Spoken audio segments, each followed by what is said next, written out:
الحمد لله كفى وسلام على عباده الذين اصطفى أما بعد. قال الله تبارك وتعالى في كلامه المجيد والفرقان الحميد بعد أعوذ بالله من الشيطان الرجيم بسم الله الرحمن الرحيم.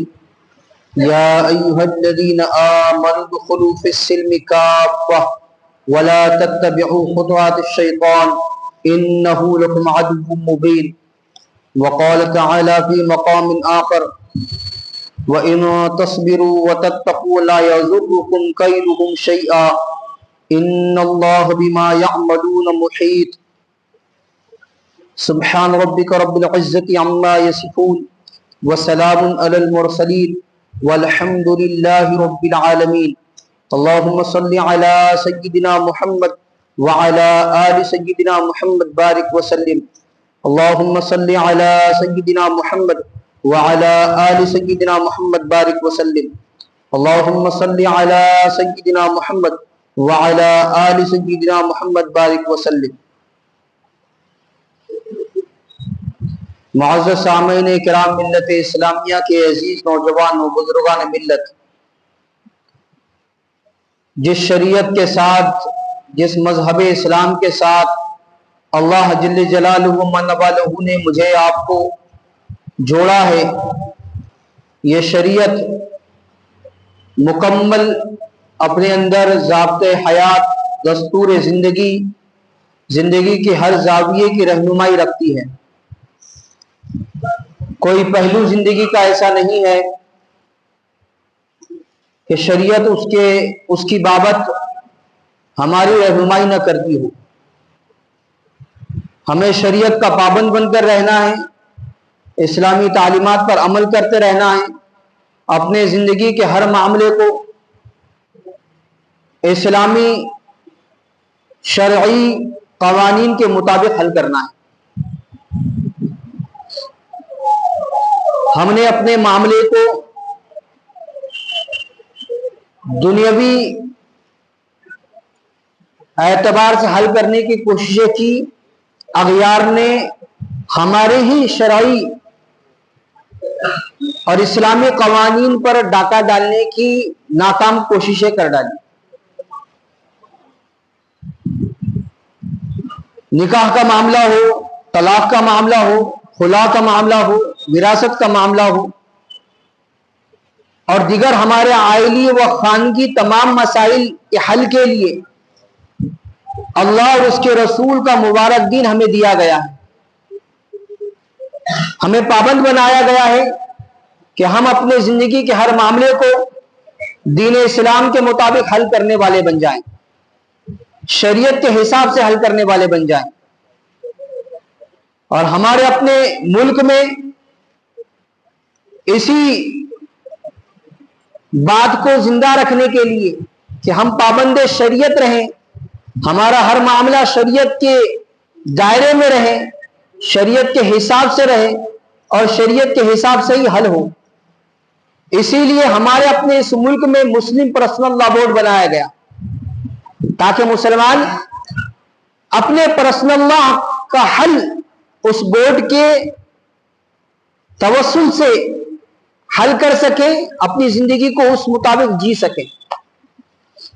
اور مسلم پرسنل لا بورڈ نے اسی چیز کو دھیان میں رکھتے ہوئے کہ مسلمان اپنے تشخص، اسلامی تشخص، ایمانی تشخص کے ساتھ اس ملک میں ترقی بھی کرے اور باقی بھی رہے،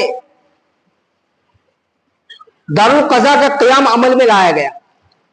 جگہ جگہ پر مسلم پرسنل لا بورڈ نے شہر شہر گھوم کر، علاقہ علاقہ جا کر مسلم پرسنل لا بورڈ کی ماتحتی میں، سرپرستی میں، نگرانی میں دارالقضا کا قیام عمل میں لایا.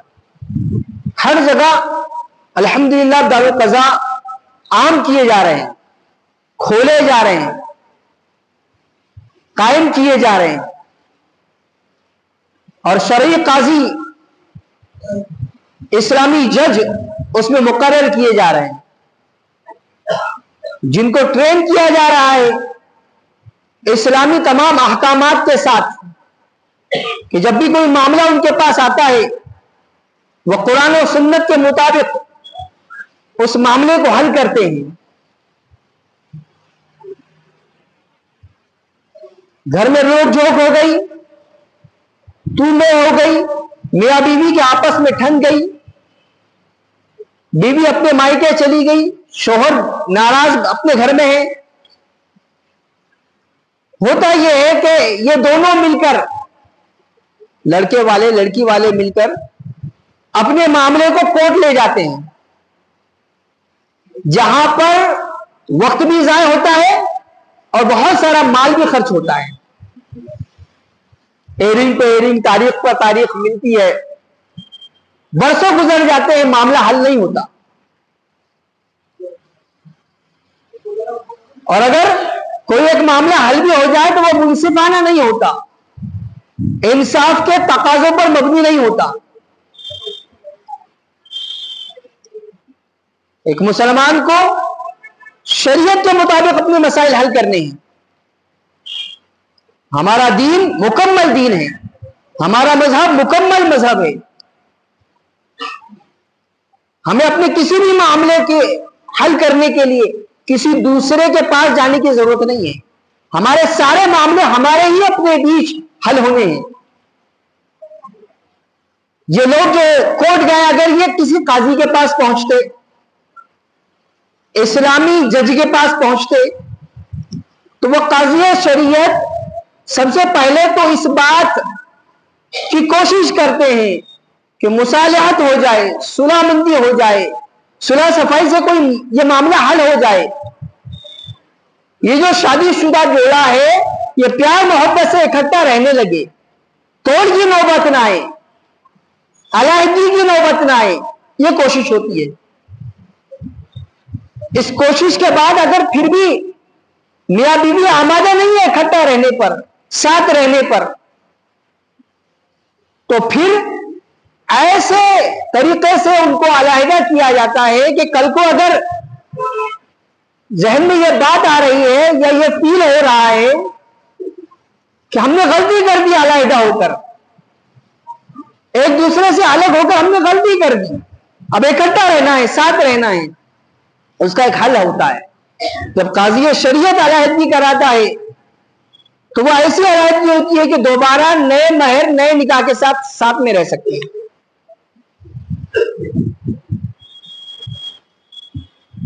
بجائے یہ کہ معاملہ بغیر علمی میں ایسی کچھ حرکت کے ساتھ علیحدگی ہو جائے کہ واپسی کی کوئی امکان باقی نہ رہے. جیسے گزشتہ ہفتے بھی بات رکھی گئی کہ ایک ساتھ 3 طلاق دے دی، جو آخری حد تھی، اور وہ معاملہ تھا کہ اب کوئی حل ہی نہیں بچا ہے، وہاں جا کر یہ معاملہ ہوتا تھا کہ 3 طلاق دی جائے. لا علمی ہے، جہالت ہے. یہی معاملہ اگر قاضی کے پاس جاتا تو سمجھوتا ہوتا، افہام و تفہیم سے ایک دوسرے کو سمجھا کر معاملے کو حل کرنے کی کوشش ہوتی، اور نہ ہو تو ایک طلاق رجعی دلائی جاتی کہ واپس اگر یہ اکٹھا رہنا چاہے تو رہ سکتے ہیں. شوہر طلاق دینا نہیں چاہتا لیکن بیوی رہنا نہیں چاہتی. ظالم ہے شوہر، حقوق پورے نہیں کر پا رہا ہے، حق کی ادائیگی نہیں ہو پا رہی ہے اور چھوڑ بھی نہیں رہا ہے. تو شریعت نے عورت کو خلا نام سے ایک اختیار دیا ہے کہ وہ اپنے شوہر کو آمادہ کرے کہ میرا جو مہر ہے میں معاف کر دوں گی، یا اتنی رقم آپ کو دی جائے گی، آپ میرا پیچھا چھوڑ دو، مجھے چھوڑ دو، طلاق دے دو. اس کو خلا کہتے ہیں. یہ کرایا جاتا ہے. وراثت کے مسائل انبار لگے ہوئے ہیں کیسز کے، حل ہی نہیں ہو رہا ہے. پیڑھیاں در پیڑھی گزر رہی ہے لیکن وہ میرا وراثت کا مسئلہ حل نہیں ہو رہا ہے. قاضی شریعت کے پاس پہنچ کر کم وقت میں کم خرچ میں مسائل حل کیے جاتے ہیں. غاصب بنا ہوا ہے آدمی، جس کے پاس جو ہے اس نے رکھ لیا. آبا و اجداد کی پراپرٹی میں جس کے پاس جو تھا وہ رکھ لیا. میرے پاس مکان ہے میں مکان رکھ لوں، میرے پاس دکان ہے میں دکان رکھ لوں، میرے پاس فیکٹری ہے وہ رکھ لوں. اور دوسرے جن کے پاس ملکیت میں کوئی چیز نہیں تھی، اپنے اس بندے کی جو انتقال کر گیا ہے تو وہ محروم. اب اس نے کیس کر دیا, برسوں معاملہ پینڈنگ میں ہے اور تاریخ پہ تاریخ میں رہی, حل ہی نہیں نکل رہا ہے. قاضی شریعت کے پاس پہنچ کر وہ کسی کے نہیں, نہ ان سے کلوز تعلق نہ ان سے کلوز تعلق, ایک معاملہ آیا ہے, دونوں مسلمان بھائی ہیں, ایمان والے ہیں, جو شریعت میں ہوگا, جو اسلامی تعلیمات میں ہوگا, جو احکامات خداوندی کے حساب سے جس کا جو حق بنے گا اس کو اس کا وہ حق دیا جاتا ہے, بتا دیا جاتا ہے. قاضی شریعت کا کام رہنمائی کا ہوتا ہے, اور چونکہ ہم مسلمان ہیں ہم کو اپنے معاملے کو شریعت سے حل کرنا ہے, اللہ تبارک و تعالیٰ کے حکموں پر ہم کو عمل کرنا ہے, تو بندہ پابند ہوتا ہے عمل کا. قاضی مجبور نہیں کرتا, لیکن آدمی جو پہنچا ہے وہاں پر قاضی شریعت کے پاس, وہ اس نیت کے ساتھ پہنچتا ہے کہ جو بھی فیصلہ آئے گا, جو بھی شریعت کے حساب سے معاملہ حل ہوگا, میں لبیک کہتے ہوئے اس پر عمل کروں گا. ہمارے بہت سارے آئلی اور خانگی مسائل ہیں کہ اس کو ہم نہ جانے کہاں کہاں جا کر حل کر رہے ہیں, اس کا شریعت کے مطابق حل ہونا ضروری ہے, جس میں راحت بھی ہے, سہولت بھی ہے, عافیت بھی ہے. ایک مسلمان پابند ہے شریعت کا کہ وہ شریعت پر عمل کرے گا. اب اس کے دل میں یہ ہے کہ مجھے شریعت پر عمل کرنا ہے, تو اپنے اس معاملے کو وہ قاضی کے پاس جا کر حل کرائے گا. اور قاضی بغیر کسی کی جانبداری کرے ہوئے, کسی ایک جانب جھکے ہوئے, جہاں فضیلتیں ہیں منصفانہ فیصلے کرنے پر, جہاں فضیلتیں ہیں وہاں غیر منصفانہ غیر عادلانہ فیصلہ کرنے پر پکڑ بھی ہے, تنبیہ بھی ہے. تو اس کو بہت محتاط رہنا ہے. قاضی شریعت بھی بہت زیادہ محتاط رہتا ہے. مفتی پہ یہ لازم کہ غور و فکر کر لے, محشر میں رب اکبر اس کو کہیں نہ پکڑے. احکام میں جسارت ہے کام یہ شقی کا, اور اس سے بچتے رہنا شیوا ہے متقی کا. تو تقوی سے بھرا ہوا ہوتا ہے قاضی, اللہ کا ڈر, اللہ کا خوف اس کے اندر ہوتا ہے. وہ کسی ایک جانب جھکتا نہیں, غیر منصفانہ فیصلہ نہیں کرتا, غیر عادلانہ فیصلہ نہیں کرتا. اس کے فیصلے شریعت کے مطابق ہوتے ہیں, احکامات خداوندی کے مطابق ہوتے ہیں. اسی لیے وہ اپنے فیصلے پر نظر ثانی کے لیے اوپر بھیجتا ہے. ہر قاضی سے اوپر ایک قاضی مقرر ہوتا ہے کہ اس کے معاملے کو فیصلہ سنانے سے پہلے اوپر بھیجا جاتا ہے, اس پہ چیک کیا جاتا ہے, اور چیک ہو کر پھر وہ قاضی کے پاس آ کر رپورٹ پہنچتی ہے کہ اب آپ فیصلہ سنا سکتے ہیں. کتنا زیادہ محتاط معاملہ ہے شریعت کا کہ کسی کے ساتھ بھی بے انصافی نہ ہونے پائے, کسی پر بھی ظلم نہ ہونے پائے, یہ کوشش ہوتی ہے. تو ہمیں اپنے تمام معاملوں کو شریعت کے حساب سے حل کرنا ہے, اور عمل کی نیت سے.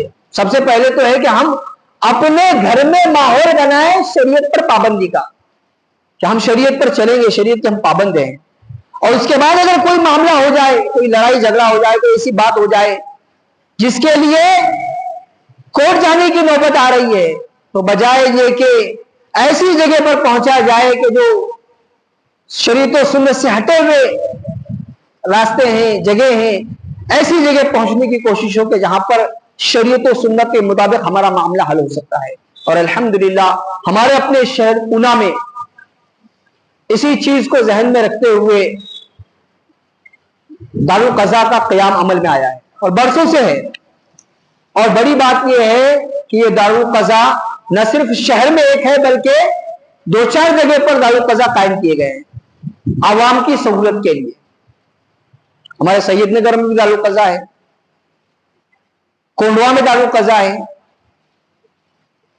پونے کالج کے سامنے اس کا آفس ہے, وہاں دارالقضاء ہے. ہر جگہ پر دارالقضاء اور ایک قاضی مقرر ہے, تاکہ عوام سہولت کے ساتھ اور خصوصاً مسلمان سہولت کے ساتھ اپنے معاملات کو قاضی شریعت کے پاس لے جائیں اور حل کرائیں. کم سے کم وقت اور کم سے کم رقم, یہ دونوں باتوں کا دھیان رکھا جاتا ہے کہ آنے والے پر بار بھی نہ ہو, بڑی رقم نہیں لی جاتی اور اس کا زیادہ وقت نہیں لیا جاتا. ان دونوں باتوں کو ذہن میں رکھتے ہوئے معاملے حل کیے جاتے ہیں. اسی مناسبت سے کہ کیا ضرورت ہے، کیا اہمیت ہے، کیوں دارul قضا کا قیام ضروری ہے، وقتاً فوقتاً اس کی اہمیت کو اجاگر کرنے کے لیے اوپر سے امارت شریعہ پٹنہ سے بڑے بڑے قاضی لوگ ہمارے شہر میں آتے ہیں تاکہ اہمیت کو بتائیں، ضرورت کو بتائیں کہ کیوں ضروری ہے دارul قضا کا قیام. وقتاً فوقتاً آتے رہتے ہیں. اور ابھی کل ہی ایک پروگرام رکھا گیا ہے آئینہ مسجد میں، صبح 10 بجے سے ظہر تک حضرت مولانا مفتی عتیق صاحب بستوی تشریف لا رہے ہیں. اہمیت معلوم ہوگی، ضرورت معلوم ہوگی کہ کیوں دارul قضا کا قیام ضروری ہے. تو اس لیے وہاں پہنچنے کی کوشش کریں اور ہم اپنی زندگی کو یہ ٹھان لیں کہ ہم کو شریعت کے حساب سے چلنا ہے، شریعت کے مطابق اپنے معاملات کو حل کرنا ہے. اللہ تبارک و تعالیٰ کہنے سننے سے عمل کی توفیق عطا فرمائے. وآخر دعوانا الحمدللہ رب العالمین والصلاة والسلام علی سید الانبیاء والمرسلین صلی اللہ تعالی علیہ وسلم.